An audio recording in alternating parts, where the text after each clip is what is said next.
The medical field across the mid-state is in pain tonight after the sudden loss of one of their own. Dr. Eric Raefsky died in a car crash late last night in Mount Juliet.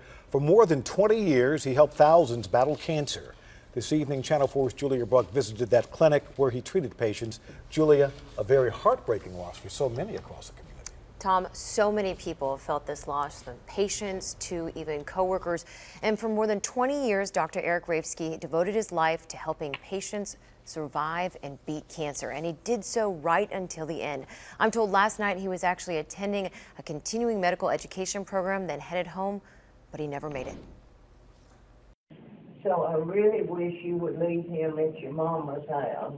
This was the start of Joyce Wright's biggest life battle. Wright had a port put in for chemotherapy only 6 months ago. But lung cancer does not play fair.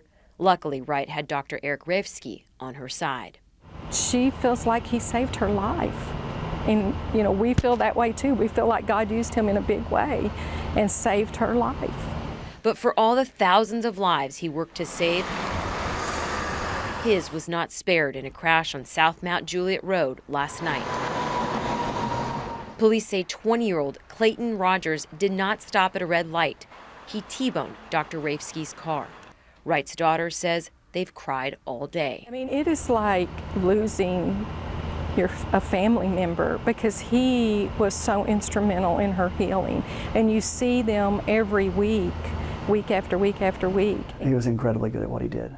Dr. Raefsky was known as the doctor's doctor. Tennessee Oncology CEO Dr. Jeff Patton says patients and coworkers reaped the benefits.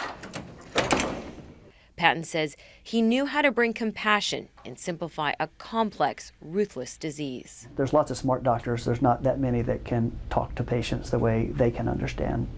Dr. Raefsky and his wife also rescued dogs. Tonight his office sits just how he left it only hours earlier. But it's him, and you know, if you think about it, to me it seems pretty eclectic to be a baseball fan and a hockey fan and a Grateful Dead fan and a rescue dog. But now there are also words of gratitude from those he inspired.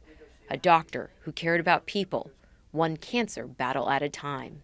He touched a lot of lives. Yeah, we lost the head of the family at Summit Clinic.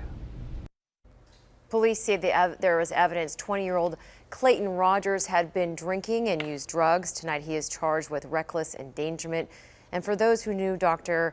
Eric Raefsky, today was not an easy day. And in his honor, the clinic where he worked in Hermitage for so long continued to see patients. I am told funeral arrangements are still pending. Major loss, Julie. Julie, Huge thanks. Loss.